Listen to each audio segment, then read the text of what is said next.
Welcome to Scheduled Nonsense. I'm Sarah. I'm Katie. Let's get into it. Two mics, two minds, yapping about everything all the time. Unfiltered thoughts with no defense. Tune in to Scheduled Nonsense. All right. Okay, so what is the drama? I Okay. need to I need to know. This is a little bit bananas, but I think you're going to enjoy it. So, there is a makeup brand. There is a makeup brand called Youthforia. Okay. I don't feel like I've heard of them. You probably haven't. That's fine. It's really like the brand did fairly well. It never became like super massive, but like big enough that they were in Ulta. They Okay. had like shelf space in Ulta, like full gondolas. Not like the full Okay. meal deal, like they didn't get the whole thing to themselves. Like, you know when you go and you see like what's the makeup brand Tarte. Tarte has like all three spaces, they have the whole island to themselves kind of deal. Mhm. This was like they had like one I've seen the section. split Yeah. ones. The one Yeah. section, maybe half a section, depending on your store. So, Sure. but they had space. They had space on the floor in Ulta. So, like, you have to have reached a certain point to have space on the floor in Ulta. Yeah. So definitely popular. They were at one point, yes. What's their what's their niche? What's their angle So here? they were super, like, the cleanest of clean girls. The whole like thing of the Ooh. brand was not necessarily like clean girl aesthetics, but like Mhm. the like physicality of clean makeup. So the whole idea of the brand, and they even when they ended up at one point on Shark Tank, and they did receive an investment. I don't remember who invested. I want to say it was Mark. I could be wrong though. But I'm pretty sure it was Mark. When they went on the brand, they pitched their brand as makeup so clean that you could sleep in it. That's how good it was for your Hmm. skin, was that you could sleep Okay. in it without any damage to your skin. I'm surprised this didn't cross my desk. Anyways, Well, we'll get to why. We'll get to why. it's a good thing they didn't. Okay. Yeah, so there were a myriad of minor scandals, nothing really of super note, like they were never really canceled or anything like that. Myriad of scandals, minor things, just like some weird ish, like things. About 8 months ago, maybe longer, I could be wrong. It might have been about a year ago, but I think if I remember correctly, it was about 8 months ago. They released a foundation. Okay. That's allowed. Very interesting idea of a foundation. It was meant to be like medium, light to medium coverage. It was meant to be really buildable, so you could. The idea was that you could wear it for everything. Like you could wear it during the day, build it up for nighttime to go out. Like you could wear it for anything. It was super. It had super good ingredients for your skin. Like it was very skin loving foundation. They used a lot of skincare ingredients in it to be good for your skin. Like fitting with the whole. It's makeup so good you could sleep in it idea, right? Hmm. So all of that great things. Here's the problem. In the year of our Lord 2024, you cannot release a foundation in the US beauty market specifically, but even in like international markets and like Korean markets and stuff like that, you cannot release a foundation without an adequate shade range. Oh no. So, and Okay. to give context, shade range is dependent on what kind of foundation you're releasing. If you're releasing a skin tint that has like very, very minimal coverage kind of deal, very minimal pigment needed, you can get away with having a lot less shades because each shade is going to fit a larger group of people. Okay. Okay? This was not the case here. This was not the case here. The more full coverage your foundation gets, the even more shades that you need, because it's not just about like fair, light, medium dark, dark. It's about all the undertones in Yeah. between. So there's cool, like in the basics of it, cool, cool, neutral, warm for fairer skin tones. And then you get into like Mm-hmm. olive skin tones. You get into like more, I guess they lean more like neutral, but more like yellow skin tones. You get into like darker skin tones, and you're getting into like orange reds and stuff like that. Like there is depth and dimension to every shade. So when I buy a foundation, I'm not just picking out the whitest shade possible. It has to have like the pink undertone that fits my skin. So not only did they not have a shade that would have matched me, which is honestly fine. There's plenty of them out there for me, honestly. And, you know, it's harder than it might be for some people who are not as pale as me, but not nearly as difficult as it is for people with melanin in their skin, right? That was the problem. There were almost no shades for darker skin tones. Almost none. How many options were there? 12. Oh, that's really bad. Okay. Of a foundation that had very like noticeable pigment. So this wasn't a skin tint, this wasn't a sunscreen tint. Like there was no such thing as the word tint in anything about this foundation. Nothing. Yeah. They needed full shade range. They didn't have it.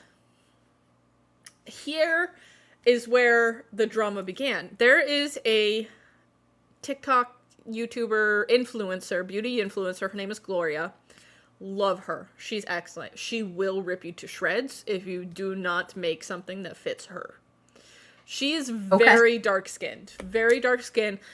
She says, though, even to her own, like, credit, that she is definitely not as dark as it gets.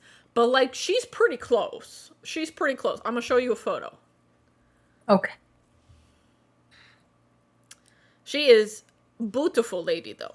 Beautiful. We love her. Beautiful lady. Gloria.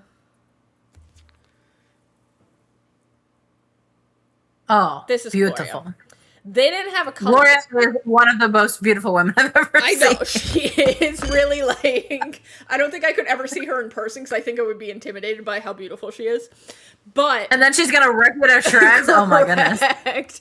Correct. If you ever want to have a good time, I'll send it to you. You should watch her video for the Armani, or no, it wasn't Armani, it was YSL blush shades that they made.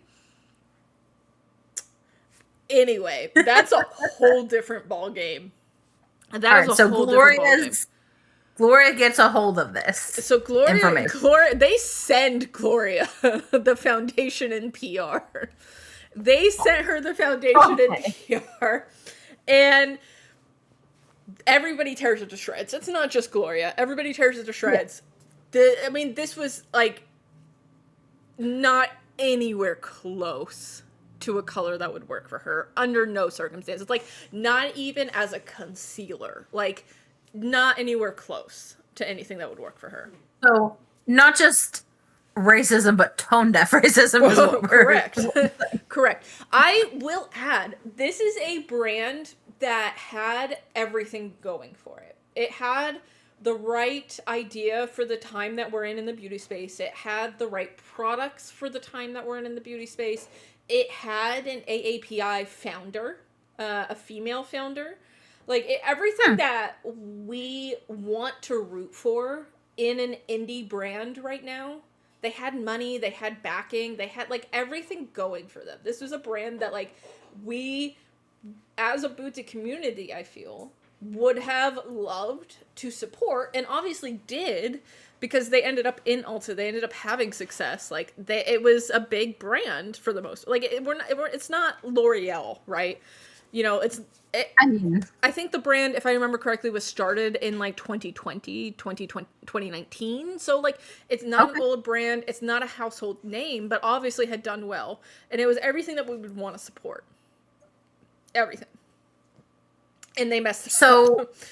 They messed it up.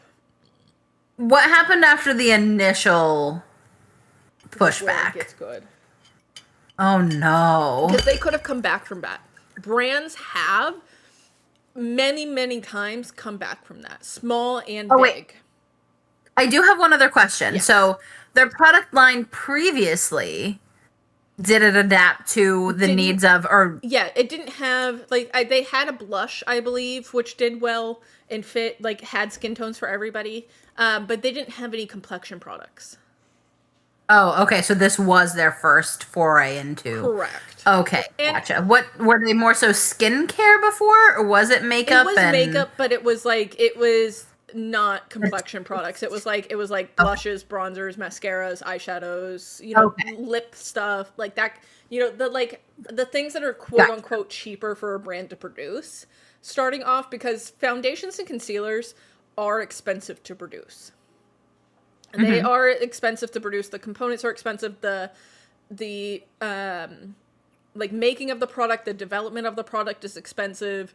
Finding The fact that you have to have a wider range of products.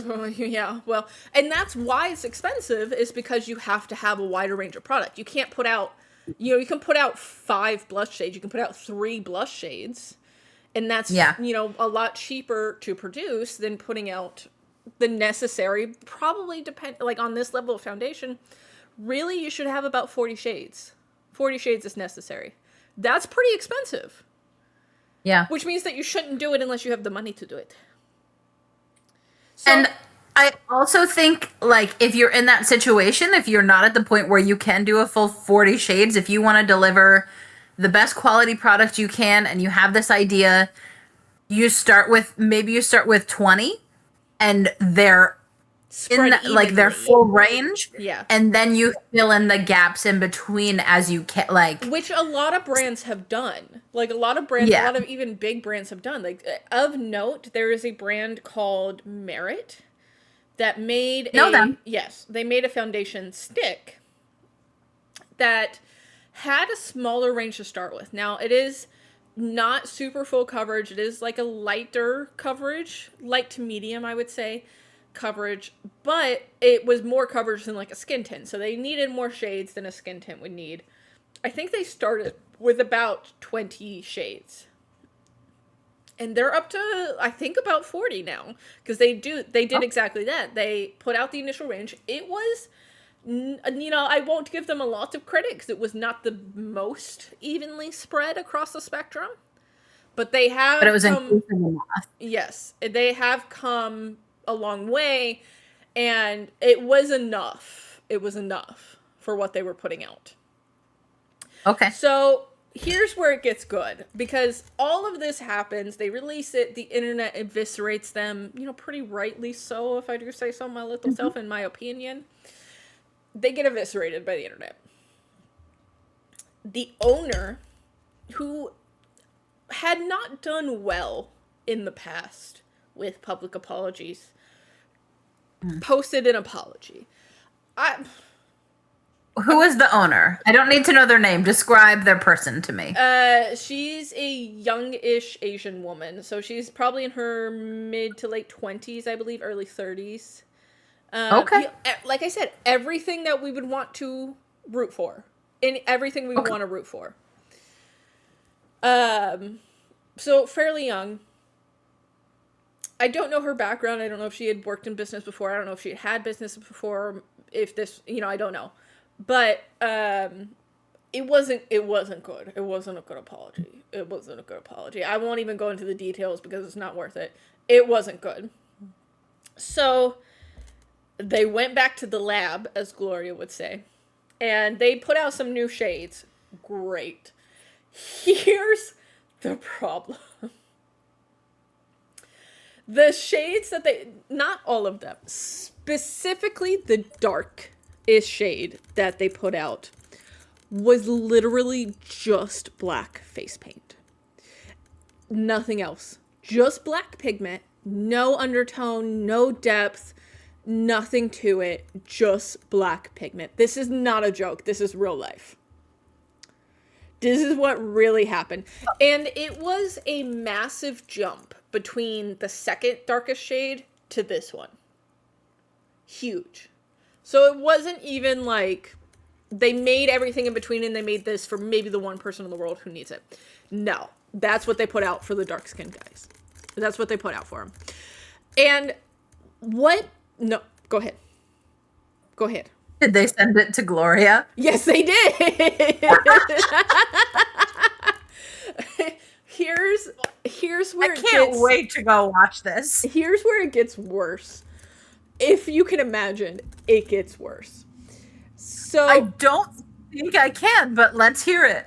On the website, they have, when they have, if you're looking at a foundation on a website, most of the time they'll have like a picture of the bottle or whatever of that shade, and then a picture of like a model wearing the shade. Okay. It clearly did not match the model.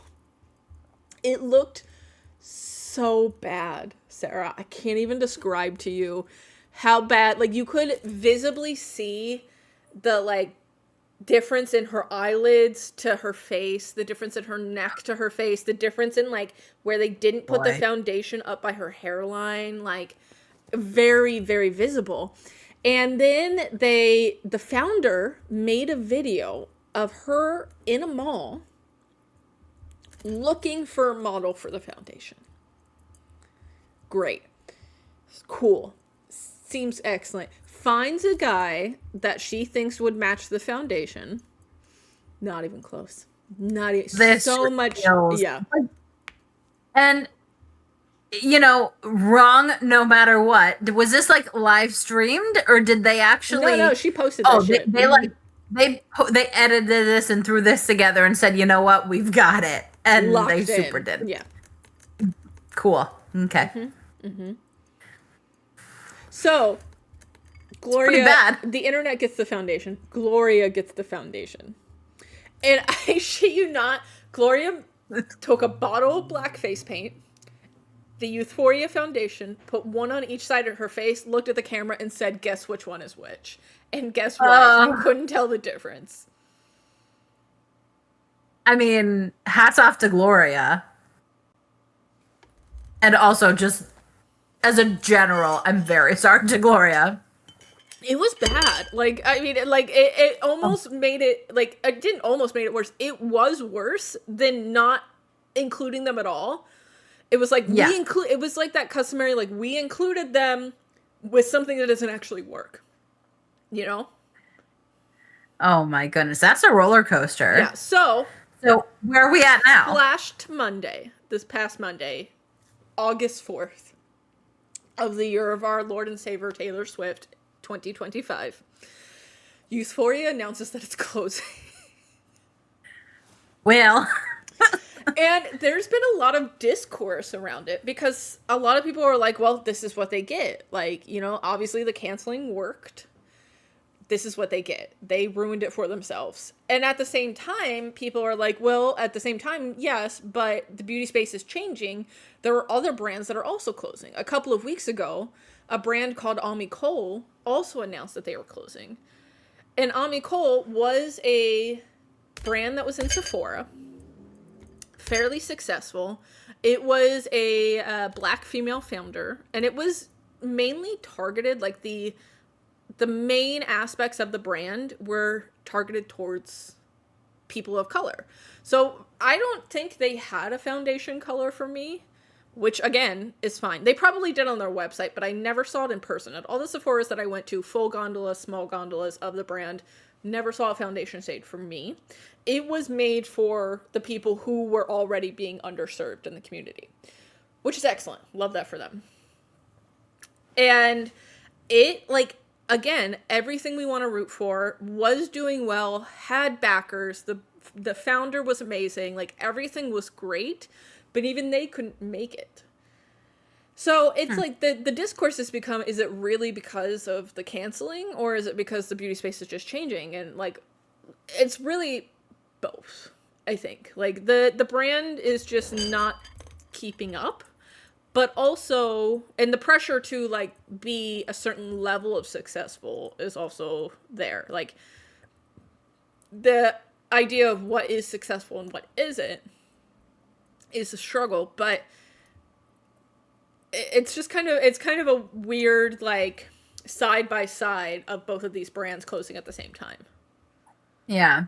So what we're saying is there's a decent chance that they wouldn't have made it or could have had some struggles regardless, but they also rapidly Shot themselves in the declined foot. by their own. Yeah.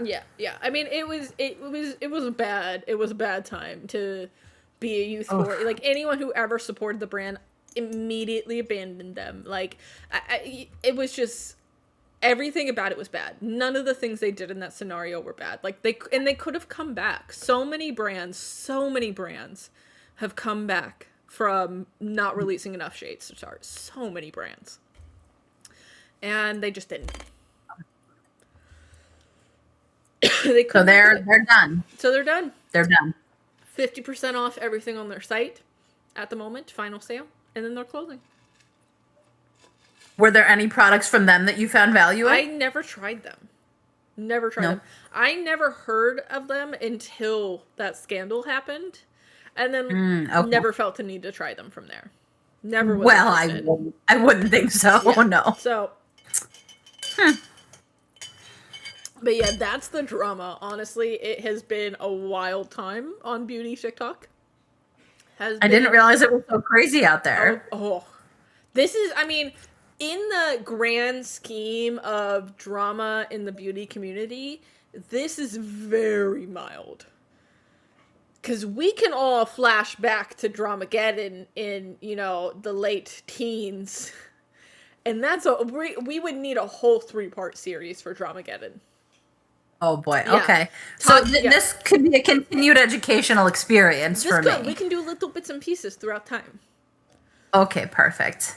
But yeah, Dramageddon was the beauty community has quite literally never been the same since that. Quite literally never been the same. Everything changed when the Fire Nation attacked. So. Oh boy. Yeah. But yeah, this was mild in comparison, but it has been quite heavily discussed, and it's an interesting case study, I think. My knowledge pretty much spans from Kylie Cosmetics to Rhode to Rare Beauty, and that's all I see on the interwebs. And that is so tame in comparison. I'm not the world's biggest skincare and makeup girl. I'm learning. I'm being educated by my friend. Yeah. And we're doing okay. We're doing okay. But interesting. Yeah. It was a great time. I've been having a great time on the interwebs with that. That's on your For You page for most time. of this week. Yeah, there's one. He must do TikToks and stuff mostly now, I think. But he was a big YouTuber. He was a drama channel, and his name is Rich Lux. That has been making. He made a couple of videos about it that I have seen. And then I started. Are you a YouTube girl? I now only watch select YouTubers. YouTubers I've watched for quite a long time. Yeah. Yeah. There's only one really that I go back to. I never really, that wasn't my lane. My lane, I think, is very specifically Instagram. I love to watch TikToks, but Instagram is home for my specific age group. Yeah, that's fair. Yeah. Yeah, that's my drama. That's what's been going on. Well, thank you for sharing. Oh, my goodness. Glad that I could. So that's what's been taking up your For You page as of late. Correct. Mine currently is filled, lots of music going on right now. Gracie Palooza. Mm-hmm. I know you're not the biggest Gracie girl, but I not every song, but she has her moments. She has... the girls have really learned female rage from our Lord and Savior Taylor Swift. Correct. Well. Yes. Olivia Rodrigo, Gracie Abrams. Sabrina's more sassy with it, but she can cut deep as well. Yes. But the girls learned that lesson for sure. She even recently at a concert sang All Too Well, the 10-minute version. I did see that. That is the one Gracie video that has come across my For You page. Okay. Sabrina, the Sabrina Man-Child dance took up a lot of my time. Still can't do it. But I love the videos of everyone else doing it. I have not seen any of that. No? I didn't know that was a thing. What about the subway? Okay, so Chapel Roan. I saw released her newest. Yeah, I saw like clips of her music video. Everybody else though, like recreating it, like it's the backdrop to getting out of your small town, never looking back. I probably have heard the sound and just didn't really realize it. I haven't truly listened to the song. She got away. Yeah. Yes. Yeah. Yeah. Oh, yeah. So that's what's taking up a lot of my feed right now. Everyone's upset that we don't have a song of the summer. Everyone's saying Nothing Beats a Jet 2 Holiday is the song of the summer. So we thought it was going to be Justin Bieber. I mean, like, on the topic of Chapel Roan, I still feel like Pink Pony is still the song of the summer. Like, has not gone away. Her reign has never ended. Correct. It just came back around. Like, yeah. I don't know. I think that there's one or two from Lady Gaga's album that I really rock hard with. Yeah. But it's not the same as it used to be. I don't know. I mean, you had your espresso moments, your Pink Pony Club, and we're still living in that era to a point. So, my next question for you, as someone in the makeup, skincare, fashion realm, when we were in New York recently, we had a moment where we are not the biggest fan in the world of the Kardashians, but when they commit to a project, they kind of go hard. They do the thing. I do enjoy Skims. Mm-hmm. Not gonna lie to you, it's a quality product. But something that came across my page recently was I thought it was a joke. To be honest with you, it's not. Have you seen this about the facial shapewear? Yes, unfortunately, that has indeed graced my Instagram. Mm-hmm. The post-surgery look. Mm-hmm. The chin that strap. Doctors are even like, no, you wear for like 2 to 3 days and then you take that shit off. The facial sculpt wear, as I guess one would say. I mean, I could see, like, part of the idea makes sense to me in a beauty way, where if it was like a reusable mask, I could see that. Because there are others of those, both for face, neck, that kind of stuff, where it's that kind of like strap, but it's like you put a cream or a serum on, it's reusable, or they just make like disposable ones that are single-use masks that do that same idea. Charlotte Tilbury, very famous, like has had one for years. That is like the full face reusable mask. So it does the whole face. It has the chin strap attached to it. Like that kind of idea I'm on board with. And there is, I don't know if there is like hard science to like gua sha and stuff like that and facial massaging. But there is a lot of, like, history there in specific cultures of that kind of stuff being applicable and being used and being successful in some therapeutic methods. But the execution of the spandex, I just... Yeah. Like... She was good where she was, you know? Uh-huh. Maybe she you really just had it going stayed. on. Yeah. She did. Expand and that's the what we comfort did. line, you know, like the PJs and the pants and shit. Well, and she just has such a lock on the marketing of it, honestly, and the, seasonal changes that she does, the different features she has, the celebrities she'll have, model, things like that. As we've discussed, when the Kardashians narrow in, like Skims, pretty good. Good American, great American. Love that stuff. When they Kylie Cosmetics, she has her things. When they drill down. Yeah, I mean, like, even Kim Kardashian's, like, KKW Beauty, that contour, that's some good stuff. Really? Okay. That was some good stuff. Like, everybody complained about how little you got for how much money. Sure. Yes. Totally skimmed you on the amount of product that you got. But the product that you did get, that was good stuff. That was good stuff. Yeah. How does Fenty Beauty compare? I'm always interested in their like, Fenty is contour. like out of the celebrity brands, top tier. Fenty is excellent. Like, do they have I need duds? you to do one of the rankings. The on the bottom. I need you to do like the I'm top waiting for you to rankings be of them. good. You were good. I'm waiting for you to be great. Like, yes, the Abby Miller, yeah. Yeah.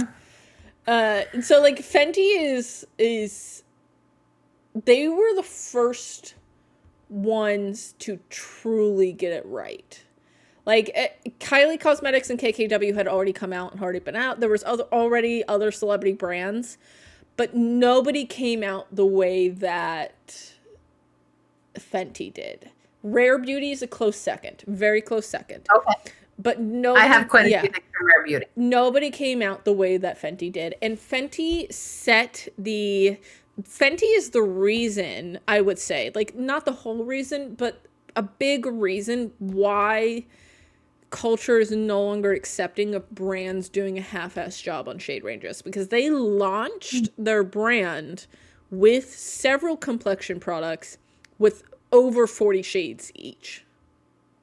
Wow. Like they came out with the statement. Like it was loud, They correct. quite Like, literally set the tone. correct. Yeah, they set the standard. Cuz it was not exactly the same time, but the same like time period as like other big brands doing releases with other foundations that were not meeting that same mark. Big brands like Beauty Blender and Tarte, who are huge brands that just were not hitting it in the same way. And they were like releasing with a ton of shades, but it would be like 20 shades for people my color and like 5 shades for people with melanated skin. And it was not like an even spread. And then Fenty came out swinging. They had a shade for everybody. Everybody has a shade in Fenty, 100%. If you think you don't have a shade, you do. I promise. It's there. That tracks with my knowledge of Rihanna. Yeah, so I mean they set the tone for the standard now. Like the standard is the Fenty standard. Interesting. I love their fly liner. And I have a few select products from them. Yeah. But I do have quite a few things from Rare Beauty as well. Rare Beauty, very good. So. Very, very good. Yeah. Probably, Very nice. Very nice. So as far as like public ranking, I think it's Fenty and then Rare Beauty. For me, like my personal use of product, my favorite celebrity brand is About Face. Who's that? Halsey. Oh, okay. Yeah, like that's my favorite celebrity brand. I use her products all the time. All the time. I didn't know she had one, to be honest with you. She might only have one now, but she did for a while have 2. She had About Face, and then she had AF94 that like launched in Walmart as a very inexpensive makeup brand. That was more about like color and playing and like concert kind of vibes. Festivals. Well, and accessibility, honestly, if you're launching in Walmart, very few props I'll ever give to Walmart, but yeah, like one of the big things that she did very early in the brand, like I want to say it was within the first year of being open, she had a sale where her brand was 30% off site wide, and then at the end of the sale, like she put out a statement saying like their sales had skyrocketed during the 30% off sale.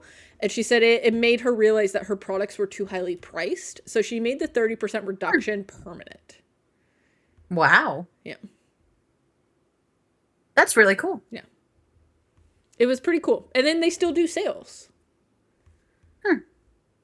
Yeah. We love an accessible queen. We do. She's great. All right, ma'am. We've waited long enough. It's time to get into what we're reading right now. I'm ready. I need an update. Where are we on ACOTAR? So we took a break. I'm sorry to have done this to you, but it's okay. We took a break. I did not read very much more. That's right. That's right. Because the next book in my favorite series came out. So we must do a reading. What are we reading? What is she called? So the current book is called Accomplice to the Villain. So the first book was Assistant to the Villain, then it was Apprentice to the Villain. This one is Accomplice to the Villain. It's book number 3 in what I'm seeing on the internet will be a 4-book series. I originally thought this was going to be a trilogy. Apparently I was wrong. Apparently a lot of the internet thought that, and maybe it was originally supposed to be a trilogy and it's not anymore. But Accomplice to the Villain came out this week, and so ACOTAR had to take a break. Like, I cannot wait to read this book. I pre-ordered this book months ago. I think like 3 months ago, maybe more. Like, before the cover had been revealed, I pre-ordered the book. Wow. That is dedication. I love this book. I love the series. This, I don't have the third one, because the third one's on my nightstand. What's the gist of this series? So, the main character, her name is Evie, and she lives in a fantasy world where, in like a kingdom, where she's just like a normal person, but she's kind of like the outcast in her society. She can't keep a job, is the whole thing. So she accidentally meets the villain of the fantasy world. He's literally just called the villain. His actual name is Tristan, as we discover later, but he is known in her universe as the villain. There's posters of him as, like, just calling him the villain. That's what he is.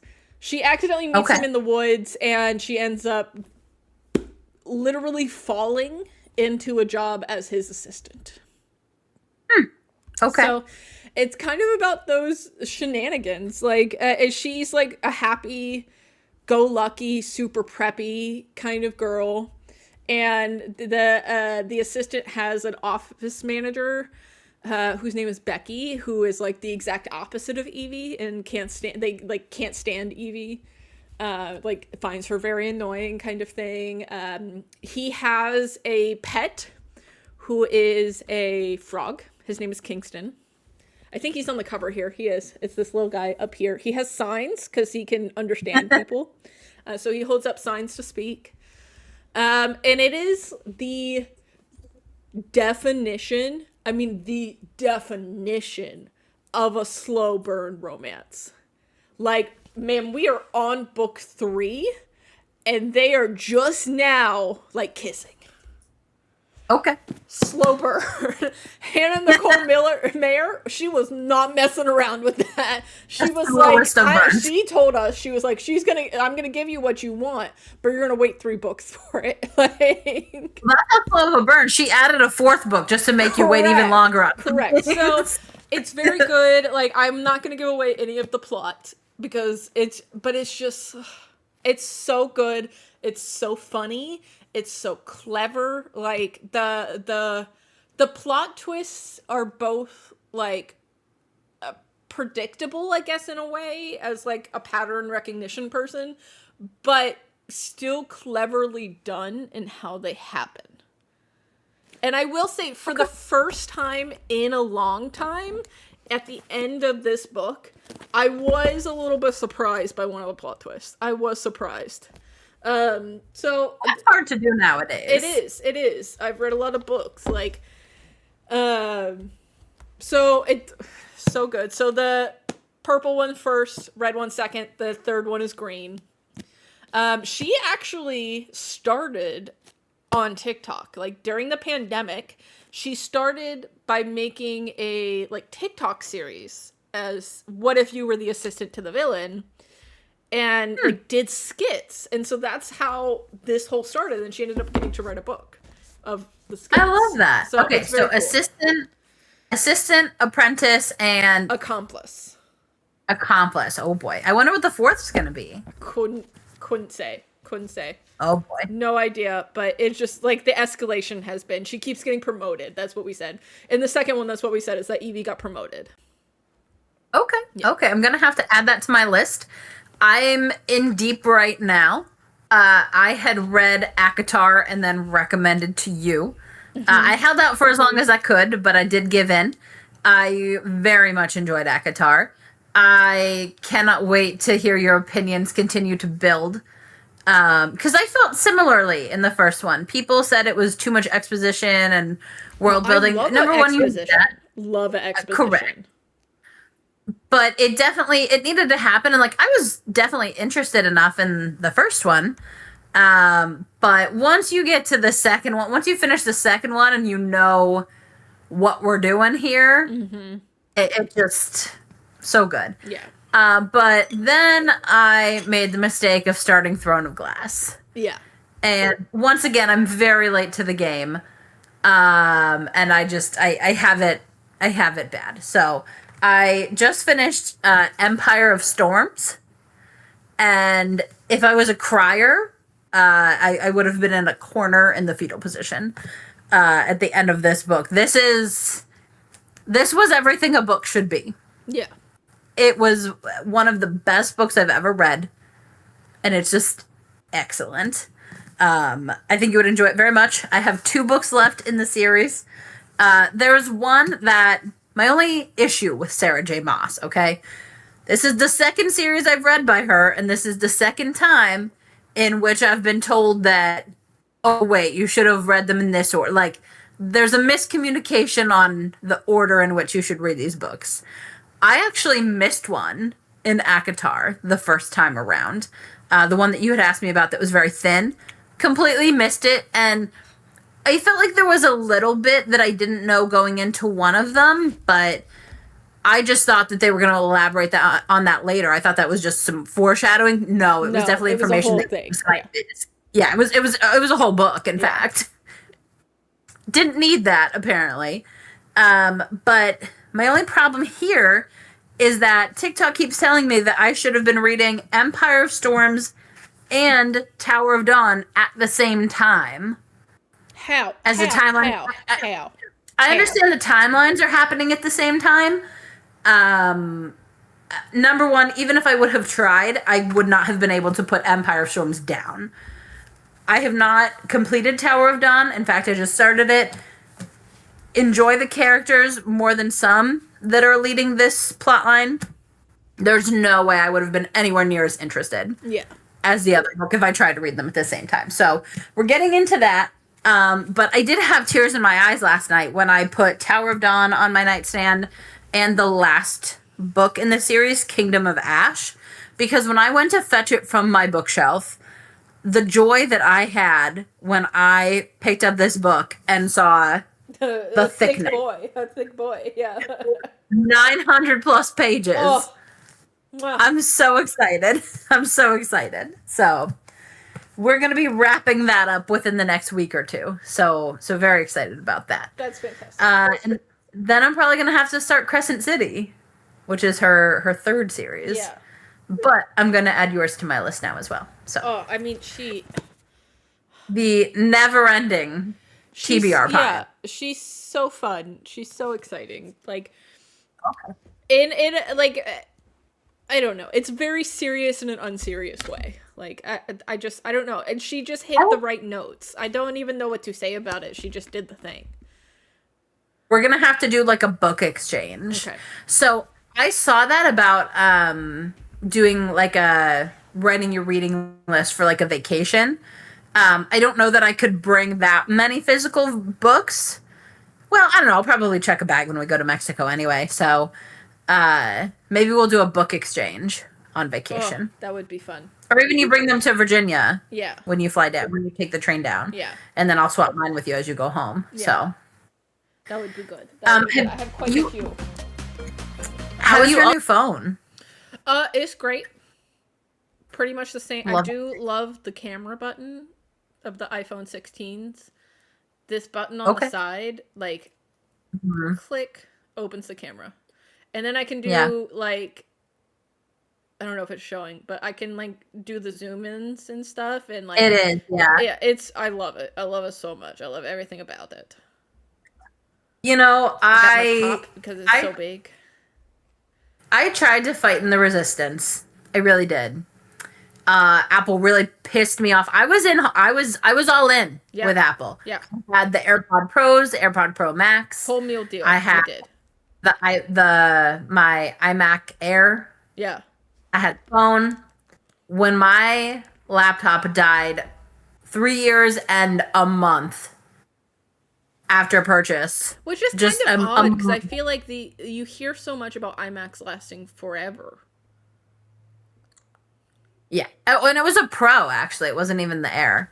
But Yeah. correct. So just out of warranty, just out of for everything. Correct. No offer even to credit A new one. for like we could have repaired and it would have been $600 to $800 minimum for the screen. Like as opposed to even saying, we can give you $100 or $200 credit towards a new one bought here. I still would have probably bought it at Costco because that's where I get all my electronics. Yeah. But I would have considered purchasing it there had they made that acquiescence. But no offer was made.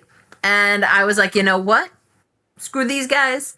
I do feel that way with my phones when they were iPhones for sure, that they slow down and stop. And we all know that's a thing. Very much so. But I tried to make the transition over to Google to just give Apple the middle finger. I very much enjoy my Google Pixel Buds, my Earbuds. headphones. Yeah. Yeah. Enjoy those. My whole career is Google based. So, that's part of the reason I made that switch. I got a Microsoft Surface Pro when I switched my laptop. I enjoyed that. But I think I might need to get back on the iPhone train. Just saying. I tried the Pixel. I did. And I'm debating keeping the Pixel as my work phone and getting an iPhone for my personal phone. But unfortunately, she is superior in terms of quality, I must say. I tried. Yeah. I tried to fight. I did. Yeah, I mean, she's really, like, honestly, I she's that girl. Yeah, like, I had to use Matthew's phone yesterday for, like, 10 minutes, and he has an Android, and, like, I physically angry about it. Like, I was, like, we're sitting in the car dealership, and I'm, like, shaking because I'm so mad at his phone. For, like, it was not even that, like, I was just trying to look up the price of something, and, like, was shaking with how angry I was. Like, I was going to lose my shit in the Toyota dealership. Like, it was bad. Yeah. I will say the Google Pixel is a good mesh of the Android system, and honestly, it resembles the iPhone a lot more than. I have heard that. Yeah, Nick has a Samsung Galaxy 20-something, like whatever it is, probably close to what Matt has. Yeah. And the interface is completely different. Like, that's full Android. This feels like it's user-friendly enough, like the iPhone, and it reminds me of it, but the quality and it's just not. It's not there. It's not the same. No. I wish it was. Yeah. But I'm gonna, I went to a slightly less evil, and I think I might need to buy back in. And we gotta go back to the main evil. The main evils. Yeah. Apple's reign continues. Yeah. I don't think I'll ever, unless something dramatic happens, I don't think I will ever hop off of the Apple train on the phone front, at least. I don't know. The AirBuds are kind of getting to me because they're phasing so hard towards, like, the Pro style with the inner ear rings. Yeah. And I physically cannot use those. And it's driving me kind of bananas. I don't think I'll ever hop on the, like, Mac train. If only because the X button's on the wrong side of the screen, and I hate that. I can't handle that. Okay. Yep. No, we're not doing that. I cannot handle it. If money were no object, I would switch my computer operating system back to Apple. I would have a MacBook Pro. I would have my Mac computer at my desk at home. Yeah. But for the bang for my buck, I do love my Microsoft Surface Pro. Nick doesn't like it as much. I think, wants more of a traditional, I think he's just going to get a Chromebook or something for him. A very basic one. I love mine. The keyboard, it's a tablet and computer in one, which when I'm doing my, in my work life, I do have a work issued Lenovo laptop, which is fine. Like a ThinkPad But or I something. do, yeah, I do really enjoy this format though, where I can take the tablet and just write notes on it and things like that. Um, but I don't think I'll sway from this. I really do enjoy it, but the phone life may not be Yeah, for me. it's a different ballgame And on the phones. I can't FaceTime my friends. I know. See, we have to do like stupid Google Meet. We could be doing FaceTiming. I think at the very least, I don't know, I'm going to see. The new iPhones just came out, so I might go and switch my personal phone because I'm going to have two now. I think I'm going to switch my personal phone at least to the iPhone and potentially upgrade my Pixel to the new one because Yeah. I've just had a lot of, especially recently, I've had a lot of like quality and static issues, and I want to give them a fair shot. I'm wondering if maybe I just got not the best, maybe I got a lemon of a phone. We'll see. know. For the work-based side, it does help to have it fully Integrated. Google yeah, side, but yeah, that's fair. Honestly, that's fair. can't get away from her. No, So no. Apple reigns supreme. I mean, who can blame them too? Because they literally started the game on the smartphone. So they did. Yeah. They did. no, I don't. I don't know. blame you. Some days I wanna welcome go you back- back to the dark side. Some days I want to go back to my so this is currently my phone, and when I was in maybe 8th grade, my phone looked like this, and it was like a Nokia brick Yeah. phone. Yeah. Every now and then. No, I mean I want to go back to I could go back to the pink Razor if I wanted. Oh, they Apparently. do make that. Yes, ma'am. Yes, they do. They- But they they do are indeed. making a basically same phone from Samsung now, also in the same like color.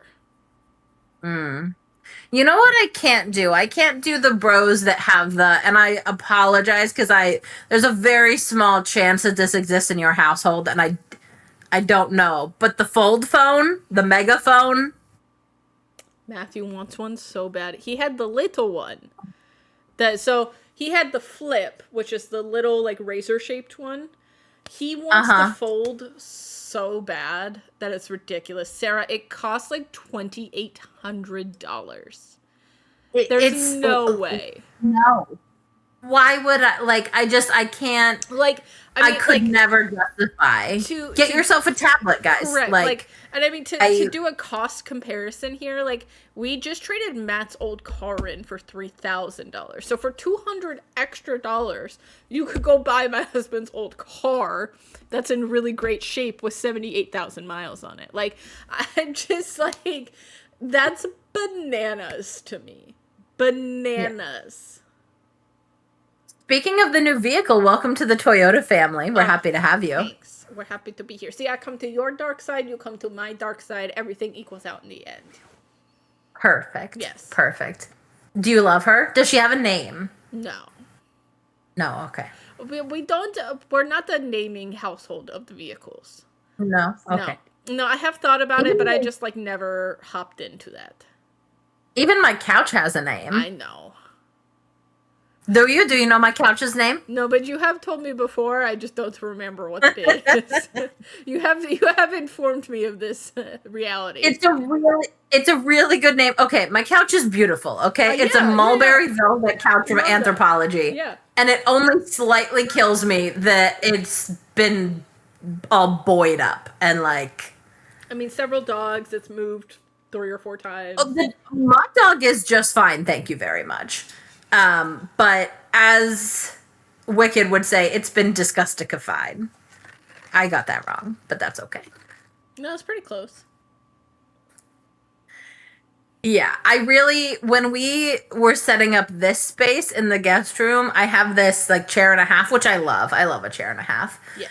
But I asked my husband, more than partly out of just like really wanting to maintain and repair that couch because it's beautiful. It is one of my most prized possessions, and I put a lot less value on possessions than I did when I was in my 20s. But I love her. She's beautiful. Her name is Sabrina, by the way. It's a very good name for a kid. Love that so much. But I was like, should we just move it's a 2-seat love seat. It's a 2-seat sectional. It's like a mini sectional. perfect for apartment living. I was like, should we just move it into the guest room instead of getting a chair and a half and just get a more comfortable, because I don't think he loves the couch. He doesn't. Not for the boys.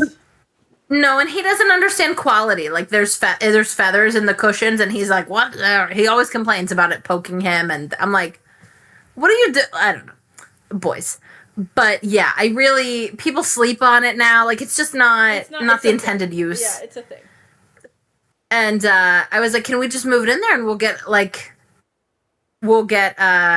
there's a sofa at Costco that we really enjoyed as well, and like we could get that out there." Costco. We love a deal. Correct. But he wants to wait and start the like sectional. I was like, we could get 2 to 3 pieces now. Like, I was shot down. I really would love that couch to be cleaned up and maintained and go in like my children's playroom one day. Yeah. I think that'd be either there or like my library reading nook. I think it would be a great moment there, but I fear destruction. As with all of my with all the things. stuff. Yeah. My plates, my beautiful ceramic pink plates, never a scratch on them until I started living with a man. Yeah, me too. And just It's not even the scratching for me. The amount of chips is... Where do they... How? How? Like, why? How? Where? Why? I've never chipped anything. I've broken one wine glass. That because they're very delicate. Yes. Yeah. I don't know. I don't think I have a set. I have 8 settings for everything. And I don't think I have 3 different types of bowls, 4 different types of plates. Like I went all out when I had purchased my home years ago and treated myself. But I don't think I have, in every section, I don't think I have one that's not chipped. Yeah. I think the only ones that are not chipped for me are the mini plates. And we hardly ever use those. That's probably why. I have a strong suspicion he and the dog use them as like frisbees when I'm not here or something.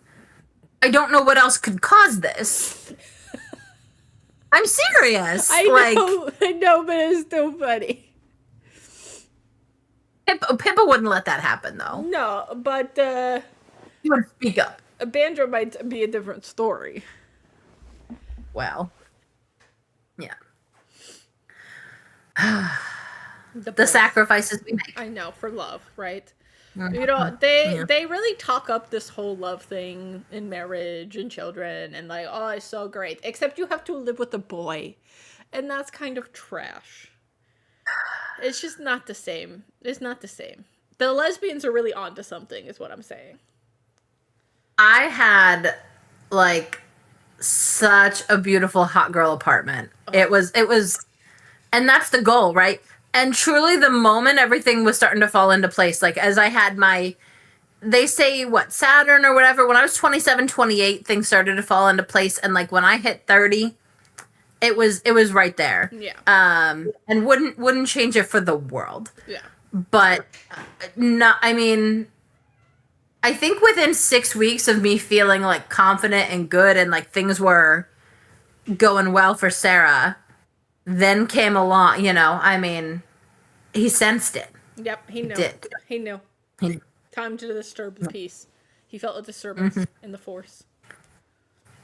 But I don't know. There's so much I don't even notice, to be honest with you. I notice. I notice it.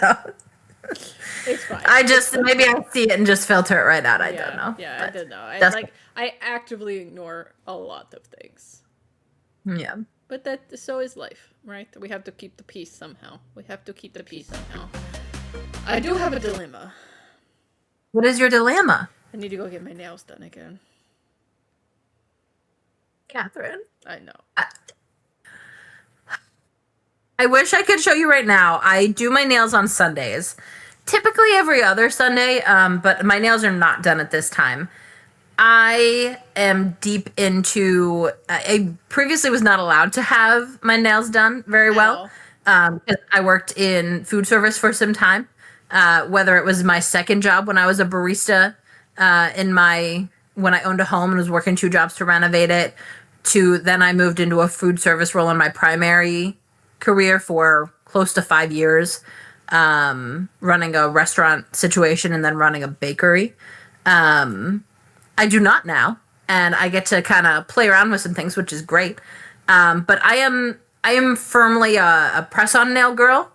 I tried to get my nails done, and they're beautiful. I was infuriated when a dear friend of mine broke my nail not a week after getting them done. That was very sad time. It was very sad, and I couldn't hang with it broken. But I also couldn't get it fixed. I mean, I travel for work Monday through Friday, and I couldn't get it fixed right away, and it drove me insane. So, took it off, considered what I wanted to do, started my press-on nail journey. I'm obsessed with Glamnetic nails. Yeah. They last about 2 weeks for me. Very easy to just do a quick patch if needed, although they're pretty strong. I figured out know exactly what works for me. And I don't know if I could deal with the frustration that you go through. But what people don't understand is that you're not in a normal city. Like, you're near a city, but you're also not. It's the loosest generalization of the word city that could possibly be. I don't think people truly could understand life in Maine without living there. I certainly never could have imagined what I endure now. It's okay. I'm being dramatic. It's not that bad, right? Like, it's not that bad. It's fine. There's a Starbucks down the road. It's fine. But it is just not to the level of lifestyle that I would like to live in.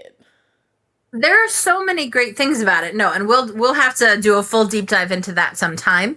There's tons of benefits and pros for a few different lifestyles there, for sure. Getting your nails done, though, maybe not so much. It was and my so problem good with for yours. so long.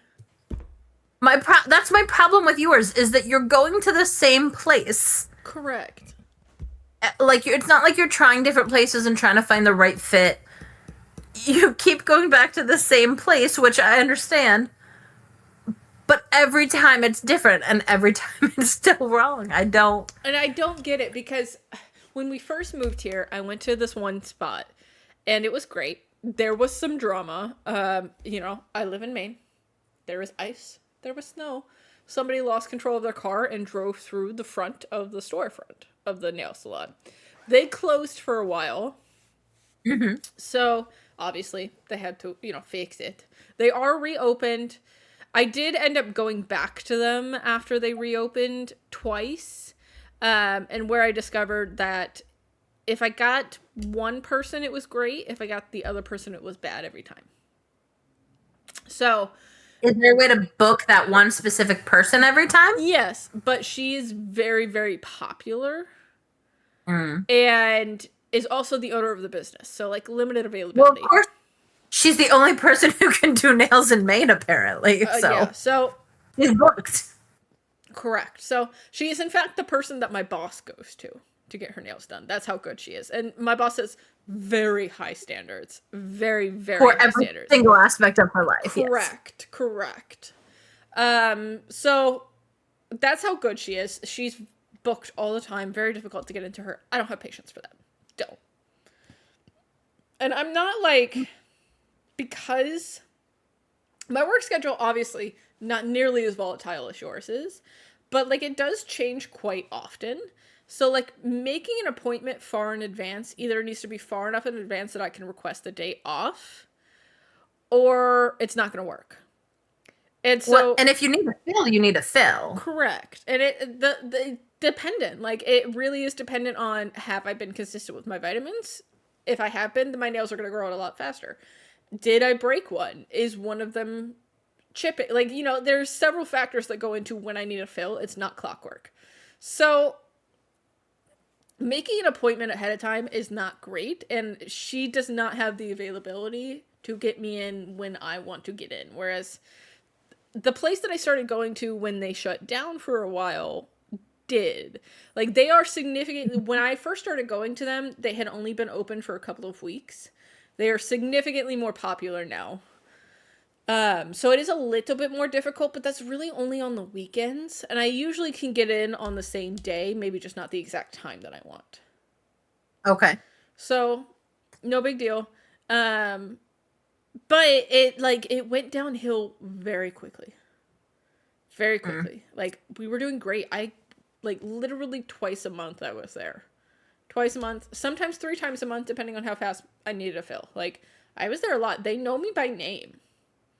Like, they know me by name. I don't even sit in one of the waiting chairs. I walk in and she goes, KT, number 2. Like, they know everything about you except for your preferred nail shape. Correct. Like, they don't even show me the full color range. The nail gel system that they have has a series of colors that are sheer colors, and they hand me that one block because they know that's what I'm going to get. In fact, the manager even started buying a couple extra sheer colors that she randomly found for me to use. Oh, She's like, she was like, I got these. I wanted to see if you liked them. Like, you know, she's looking for other shears for me because I've gone through basically the whole list at this point. We just go around in a circle. I have a couple favorites, but I keep trying other ones. Whatever. So they know, like, I get the same nails every time. Not variation. Like, I don't get different shapes. I don't get different colors. I don't get designs. Like, they're very basic. This is what we get. This is a little bit shorter than I normally like, but we'll get there. We'll get there. So it just went downhill really quick. Like, there was one night where I went to get a fill and I went to get a pedicure, and it was bad. Like, it was an evening appointment, which I don't normally do, but it just worked out on that day. Evening appointment, they sat me like 45 minutes late. And they were like up against closing time, but they sat me 45 minutes late. So, like, that's not your fault. Correct. Yeah. So and this girl had done my nails. She's not the manager, but she had done my nails quite a few times. At least half a dozen times. At least. So she was like rushing to get them done. She cut me with the drill like 5 times. Got the shape totally wrong. The paint job was bad. Like, it was just a bad experience. It was bad. It was bad. So And do you feel like that was purely coming from rushing 100%. the quality of work? Yeah. 100%. Had she done your nails before? Many times. At least 6 times. Oh, great. Okay. Yeah. So, and she also knows who I am. There's a bunch of techs there, but there's 3 of them that have ever done my nails, and they've all done my nails a bunch of times. Okay. So I ended up going somewhere else for a full set, actually, after that. I ended up just getting a whole new full set because it was so bad. And they did not do a good job either. Like, I'm not a demanding person. I at least feel like in this instance, I'm not a demanding person. I want medium long nails that are round, not almond, round, with sheer colors. And I just want the paint job to be even, and that's it. Something pretty basic, like, from what I see, it's a lot of nail art, lots of, that I would understand if, you need a certain caliber of person to do. And not that you don't need a certain caliber of person to do what you're looking for, but it's pretty straightforward. You don't want anything over the top, anything crazy, like... They're not super long. They're not a crazy shape. Like, anyway, so I go to the new place. It was just a bad experience. And the highlight, I guess, of it, if you will, is that I told her I wanted round nails. And she did them, and then she was like, do you like the shape? And I'm like, well, it's pointier than I wanted. And she was like, well, I had to give you pointy nails because of your nail bed is really narrow. And I'm like, I immediately, I left there. I only left a $5 tip. I am a minimum $15 tipping. Yeah. Like, have been accused of being an overly generous tipper many times. I immediately drove my ass to the CVS next door and bought some nail files and fixed the shape myself. Oh. So I ended up going back to the other place that I had been going to for a while a couple of times, similar experiences. I most recently went to a new place. They did fairly well. They are shorter than I wanted. But this may be my fault, kind of. Because I asked for medium. And I'm pretty, this feels like probably what medium actually is. And what I want is actually, medium long. And so they gave me, true medium nails. The shape is not great. It's round, but it's, I don't know, it's not, the shaping is not great on it, so I still had to file them a little bit myself. The paint job is not stupendous either. So, I don't know, I just, hearing a lot of pros here. yeah, the pro is the salon's 2 minutes away and I can walk to it, oh, I know which one it is. Yes. So, it's fine. It's fine. I may give them a second shot because it's, I'll see. Part of my problem is that not every salon carries the color line that I like. And so, I have to, when I call a new salon, I ask them if they have these colors or not. And they usually don't know, and they have to go look because no one ever uses them except me. Oh, boy. They're the kind of colors, they're the sheer colors, and they're the ones that, you use if you're getting, a French manicure. It's the base paint that goes under the white. Gotcha. So it's kind of like a wash of color, not anywhere, there's no opacity. It's a neutral. Yeah. Yeah. And that's what I like. I don't want opacity. I think it makes them look better longer. That's just what I like. Yeah. So it has been a struggle, and I feel this back and forth. Do I continue on my struggle or do I hop into the glue-on nail game, which I have done before with some success, but my job is a lot less physical now than it was at that time. So it may be more successful, but I don't know. I like going to the salon. I find it relaxing. Yeah.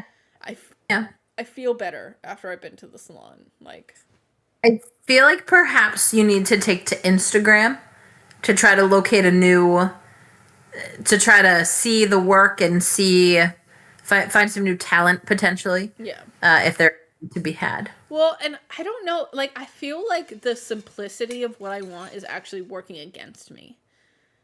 Because yeah, every time I go on and I look at the reviews and the photos and stuff like that, it's always photos of people who get really intricate art, and it does look great. And so it's they only know how to do that. That's what everybody wants right now, and they only know how to do that.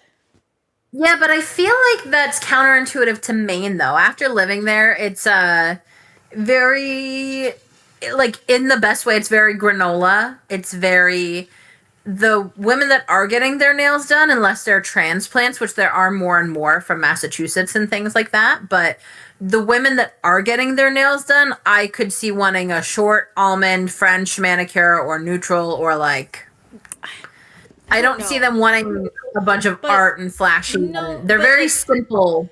They're so old here. That's horrible. But the population is so old. The median age. Yeah, the median age in Maine is so high that the most common nails that I see are either French whites or a really bold color, and they're short square nails. It's that. Are they that thick shellac? Yeah, it's the dip or shellac or that is what I see all of the time. The women who I see at work, that's what they have.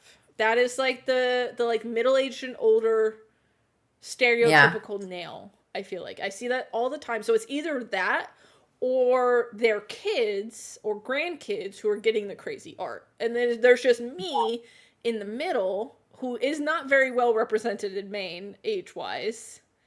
And we're out here we just want some basic bitch stuff and we can't get You just want You just want some basic hot girl nails and a few spices on your food, and I'm that's just far like, too much I to don't know. ask I'm for just me. a basic bitch, and I feel like that should be easy for me to obtain, and it's not. Men, It's surprisingly difficult being a basic bitch in the whitest state in America. Like, correct. Maine offers what they have and nothing more. correct. That's they know what they're about, There is and it's no not anything. variety, you're looking for. Yeah, no, none whatsoever. yeah. Variety and diversity don't quite know her, No, not even a little. We have one good ethnic restaurant, and that's it.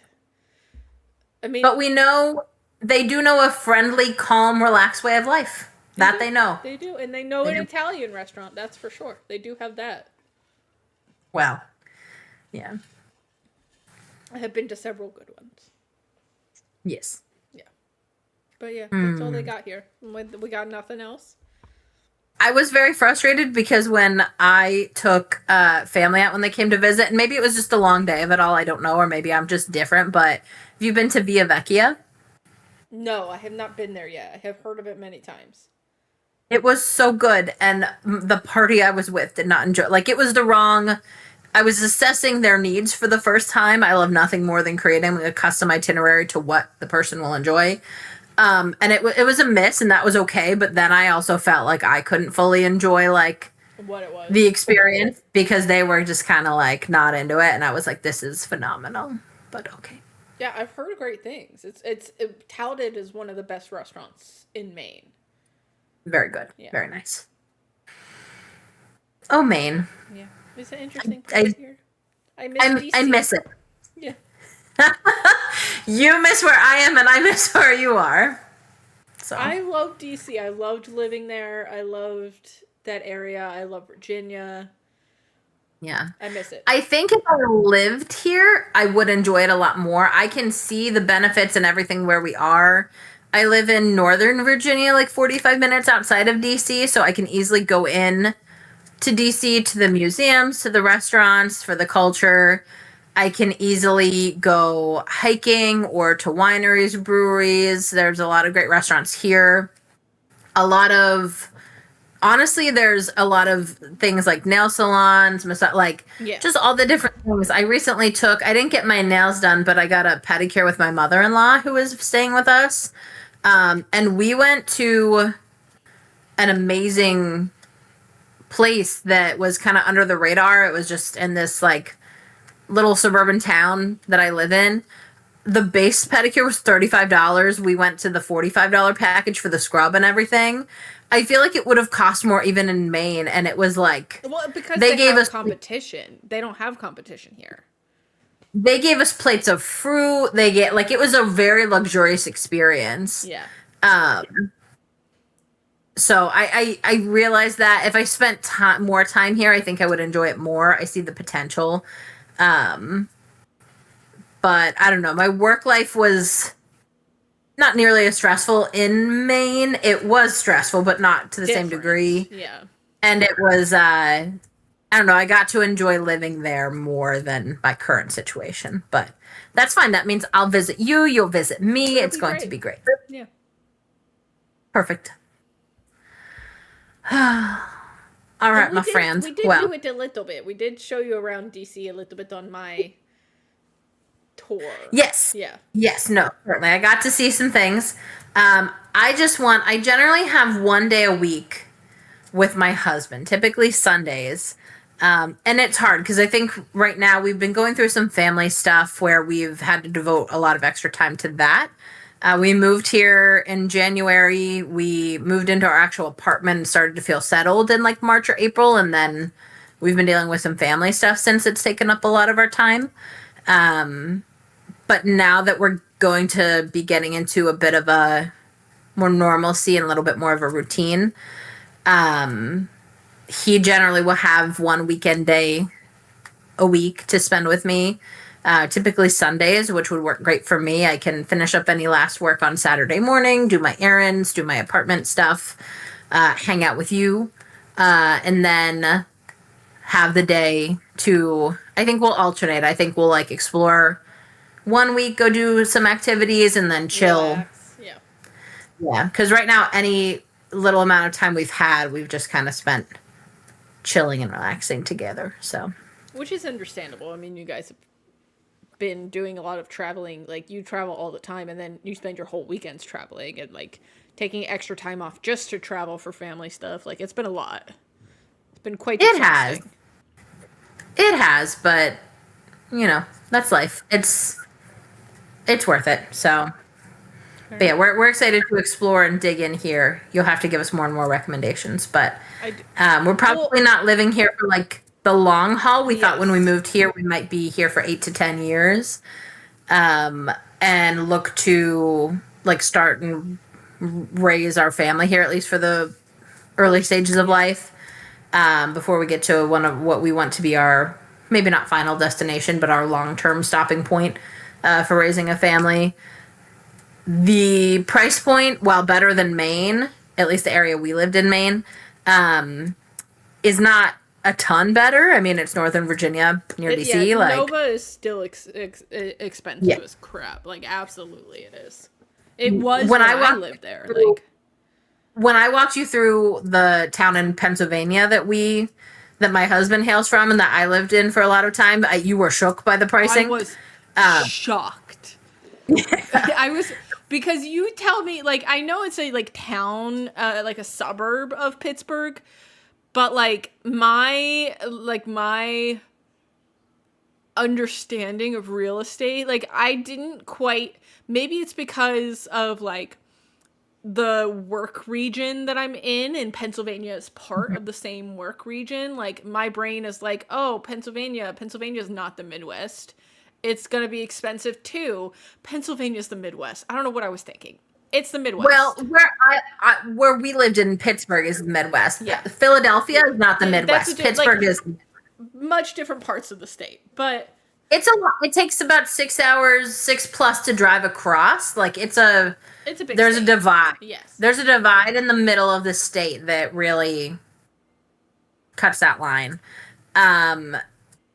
Yeah. So, and like Nick's parents' home, which just went on the market, you can be downtown, and because I would go there and stay there on the weekends, and my one thing is I have to get a cup of coffee in the morning. Like, if I can't make it at home, that's totally fine. But like when my mother-in-law would go to work, or even before that, I would be like, okay, well, I'm gonna pop out and get a cup of coffee and like have my time to myself. Honestly, I have to check my emails and like look at anything I have to consolidate for work. So that was kind of my 45 minutes or whatever to do that. I could get to downtown Pittsburgh or like the neighborhoods I wanted to go for coffee and things like that within 15 minutes. Yeah. Like, so. But I have one last note, actually, before we wrap this up, because I know that we're winding down, but I know time is ticking. Speaking of the Midwest, ma'am, have you seen Who's Looking for Real Estate in Ohio? Yes, I have. I told Matthew that we may need to move back to Ohio. My sister lives in Cleveland. My parents live 45 minutes from Cleveland, Ohio, where Taylor Swift is looking for a house. Pittsburgh is about a 2-hour drive. Like, I've been to Cleveland many times. My husband is an amusement park junkie. So the Cedar Point of it all, the Kings Island of it all, trust me. But yeah, but I see it. I do, because it all makes sense. Well, I think you were duped. You were taken. They had you going. You thought he retired. They got the internet got me on that one. Yep, not gonna lie. It did. I can't imagine him playing for more than 1 to 2 more seasons. I think this is gonna be probably the last one. I would imagine they're gonna want to settle into a family or whatever they want to do. It's it seems to be the direction they're going, at least in terms of settling and having a more private home life, and still bouncing around, I'm sure, to New York and LA and all these other places they're going to go, but having a home base, kind of the way he does in Kansas City, but looking where he's from and where they'd potentially want to. He's from Ohio. Spend some time. He's from Akron. Yeah. Yeah. That's very close to Cleveland. He's So- from, like, yeah, I think they graduated from Cleveland Heights High School. Like, Yeah. yeah, like, he's from Cleveland. It makes sense because as far as, like, Midwest cities go, like, there are others that are maybe, like, arguments could be made for them. Cleveland is a nice city. Like, it is very business. It is. They actually have the second largest theater district in the country. Like, they have some I believe things going for them. Cleveland has some They- stuff going for it. They do, and there's a real balance there between like comfortable living, things to do. I think it's a very peaceful place. You know, she is from the other side of Pennsylvania, which I have spent some time into due to work, like the outskirts of the Philadelphia suburbs, a little bit more of a nicer area, but honestly, probably somewhat similar of a vibe. Yes. I know it's more Philadelphia, but like the rural kind of not quite farmland, like it was the, you know, very nicer part of that she hails from. And I'm sure that some of the more luxury neighborhoods she's looking at in Ohio replicate that feeling. Yeah. I would not be surprised. So, yeah, I believe it, but I'm shook. But it makes sense, especially if his future were to potentially be, you know, ESPN reporting, something like that. If he were to get into, I completely see that. Well, number Hall one, the of Fame podcast is in Cleveland. Like, yeah, well, the podcast with Jason, and even if he were to do reporting, you know, he's traveling on what, Saturday and Sunday to games to do broadcasting, or like bare minimum. yeah, the Thursday, flight Friday, to, Saturday, Sunday, Monday. Like, yeah, the flight to New York or whatever, wherever he's going, is not going to be that brutal. From a Midwest standpoint, yeah, like it's a central location. Like, Cleveland is a decent sized airport. Like, he's probably flying on a private jet anyway. It's probably her private jet, but. And this sounds silly, but Taylor Swift is a 4-season girl.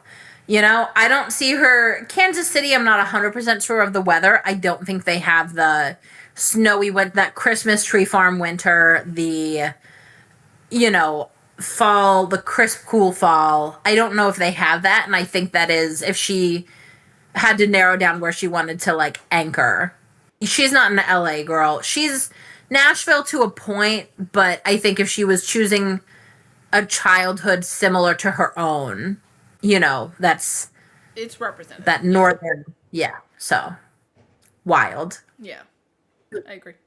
But yeah, it's fun. but hey, you know, Well, and on that. you know, Yeah, I'm always good to start and end with Taylor Swift, no matter where. Like, it's perfect. So, correct. all right, my friend. Well, it was great to talk with you. Oh, always, my friend. But we will pick up again next week with episode 4 of the pod. Okay, we'll make this short and sweet. All right. Okay, bye. Bye.